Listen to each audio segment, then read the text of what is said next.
മറ്റൊരു രഹസ്യാന്വേഷണ വിവരം ഇസ്രായേലിൻ്റെ രഹസ്യാന്വേഷണ ഏജൻസികൾ പുറത്തുവിട്ടതാണ്. അത് ആയിരക്കണക്കിന് ആണവ സെൻട്രിഫ്യൂജുകൾ ഇറാൻ്റെ പക്കൽ ഇപ്പോഴും ബാക്കിയുണ്ട്. അത് പിക്സാക്സ് മൗണ്ടനിലേക്ക് ഇറാൻ പൂർണ്ണമായി മാറ്റി എന്നുള്ളതാണ്. അതായത് ഈ അമേരിക്കയും ഇസ്രായേലും ഇത് ബോംബിട്ട് തകർക്കുമോ എന്ന പേടിയിലാണ് ഈ ആണവ സെൻട്രിഫ്യൂജുകൾ പിക്സാക്സ് മൗണ്ടനിലേക്ക് മാറ്റിയത്. പിക്സാക്സ് മൗണ്ടൻ നമുക്കറിയാം, ഏതാണ്ട് 300-400 മീറ്ററോളം താഴെ പർവ്വതനിരകൾ ആഴത്തിൽ കുഴിച്ച് പർവ്വതനിരകൾക്കുള്ളിൽ ഭൂഗർഭ മേഖലകളിലൊക്കെ ഇത്തരം സംവിധാനങ്ങൾ, ആയുധ സംഭരണ കേന്ദ്രങ്ങളും ആണവ കേന്ദ്രങ്ങളുമൊക്കെ ഒരുക്കിയിരിക്കുകയാണ് ഇറാൻ.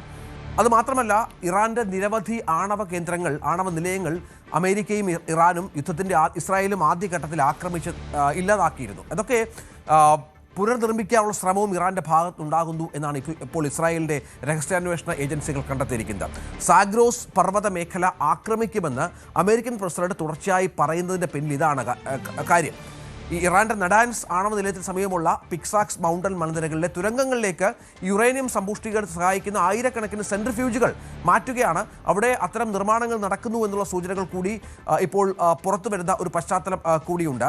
ഈ ജൂണിലെ സംഘർഷങ്ങൾ തുടങ്ങിയതിന് ശേഷം 2025 ജൂണിൽ 12 ദിവസം നീണ്ടുനിന്ന സംഘർഷത്തിന് മാസങ്ങൾക്ക് ശേഷമാണ് ഇത്തരം മാറ്റങ്ങൾ വന്നത് എന്നാണ് ഇസ്രായേലി ഇൻ്റലിജൻസ് ഏജൻസികൾ ഇപ്പോൾ റിപ്പോർട്ട് ചെയ്യുന്നത്.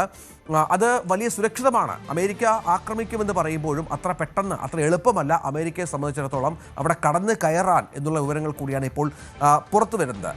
അജയ് സുധാ ബിജു, ഈ പിക്സാക്സ് മൗണ്ടൻ എന്ന് പറയുമ്പോൾ വളരെ സുരക്ഷിതമായി ഇറാനെ അവർ നേരത്തെ പറഞ്ഞിട്ടുണ്ട്, വികേന്ദ്രീകൃതമായാണ് ഇവരുടെ ആണവ സംവിധാനങ്ങളായാലും ആയുധങ്ങളായാലും മിസൈലുകളായാലും സൂക്ഷിച്ചിരിക്കുന്നത്. അതുകൊണ്ട് ഒരു മേഖല മാത്രം ബോംബിട്ട് തകർക്കുകയോ നശിപ്പിക്കുകയോ ചെയ്താൽ അവർക്ക് മറ്റു മേഖലകളിൽ നിന്ന് ആക്രമിക്കാനുള്ള സൗകര്യങ്ങളുണ്ട്. അങ്ങനെയാണ് ആ പ്രദേശത്തിൻ്റെ ഇറാൻ്റെ ഭൂപ്രകൃതിയും അത് വളരെ കൃത്യമായി ഉപയോഗിക്കുകയാണ് ഇറാൻ എന്നല്ലേ വ്യക്തമാകുന്നത്. രഞ്ജിത്ത്, ഇതിനു മുൻപേ കഴിഞ്ഞ വർഷം ഇറാനിലേക്ക് അമേരിക്കയും ഇസ്രായേലും കൂടി സംയുക്തമായിട്ട് ഒരു ആക്രമണം നടത്തിയിരുന്നു.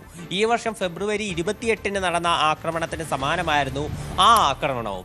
അന്ന് ഈ ആക്രമണങ്ങൾ പൂർത്തിയായതിനു ശേഷം US അവകാശപ്പെട്ടത് ഇറാന്റെ ദീർഘദൂര മിസൈൽ പദ്ധതികളും അതുപോലെ ആണവ പദ്ധതികളും പൂർണ്ണമായിട്ട് തകർത്തു എന്നാണ്. പക്ഷേ ഈ വർഷം അവർ ആക്രമണങ്ങൾ വീണ്ടും ആരംഭിക്കുകയുണ്ടായി. ഇതിനൊരു ന്യായീകരണമായിട്ട് US അന്ന് തന്നെ പറഞ്ഞിരുന്നത് ഇറാൻ അവരുടെ പദ്ധതികൾ പ്രധാനമായിട്ടും സംഭരിച്ചിരിക്കുന്നത് ഇപ്പോൾ പല പർവ്വത നിരകൾക്കിടയിലും അതുപോലെ തന്നെ പല അണ്ടർഗ്രൗണ്ട് ആയിട്ടുള്ള ഗുഹകൾക്കടിയിലുമാണ്. അപ്പോൾ അതുകൊണ്ട് തന്നെ ഇവയെ തകർക്കുക എന്നുള്ളത് അത് ഒരു ചില്ലറ പണിയല്ല.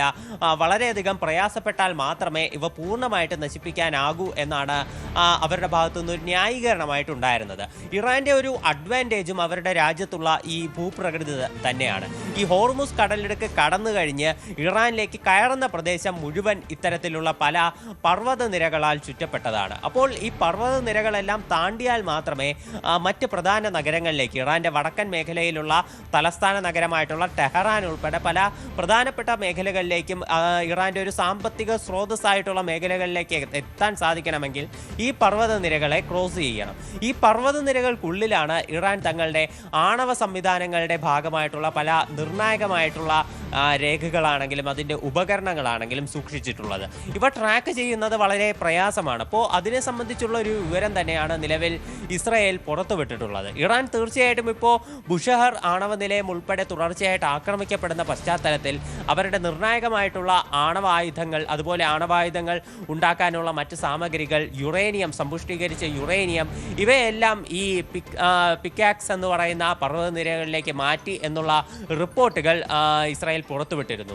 ഈ പർവ്വതനിരകളാണ് ഇപ്പോൾ തങ്ങൾ ലക്ഷ്യം വെക്കുന്നത് എന്നാണ് US ഇപ്പോൾ നിലവിൽ വ്യക്തമാക്കിയിട്ടുള്ളത്. ട്രംപ് കഴിഞ്ഞ ദിവസം രാത്രി വൈറ്റ് ഹൗസിൽ വെച്ച് മാധ്യമങ്ങളെ കണ്ടിരുന്നു. അപ്പോൾ മാധ്യമപ്രവർത്തകർ പ്രത്യേകിച്ച് ഇസ്രായേലിൻ്റെ ഈ റിപ്പോർട്ട് എടുത്തു കാണിച്ച് ട്രംപിനോട് ചോദിച്ചതാണ്, ഈ പിക്കാക്സ് പർവ്വതനിരകളിലേക്ക് ആക്രമണം നടത്തുമോ, ഇത്തരം സൈനിക നടപടികൾ US ഉദ്ദേശിക്കുന്നുണ്ടോ എന്ന്. അതിന് മറുപടിയായിട്ടാണ് ട്രംപ് പറഞ്ഞത്, ഇറാനിൽ വ്യാപകമായിട്ട് തന്നെ ആക്രമണം നടത്താൻ US ഉദ്ദേശിക്കുന്നുണ്ട്. അതിൽ US-ൻ്റെ ഒരു പ്രധാനപ്പെട്ട ടാർഗറ്റ് ആയിരിക്കും ഈ പിക്കാക്സ് മൗണ്ടൻസ് എന്ന് പറയുന്നത്. ഇവിടെ ആക്രമണം നടത്തി ഇറാന്റെ ആണവ പദ്ധതികൾ മൊത്തത്തിൽ തുടച്ചു നീക്കുകയാണ് US-ന്റെ ലക്ഷ്യമെന്നും ട്രംപ് കൂട്ടിച്ചേർത്തു. ശരി, അജയ് സുധാ ബിജു വിവരങ്ങൾ പങ്കുവെക്കുന്നു. കൂടുതൽ വാർത്തകൾക്ക് News 18 Keralam YouTube channel subscribe ചെയ്യുക.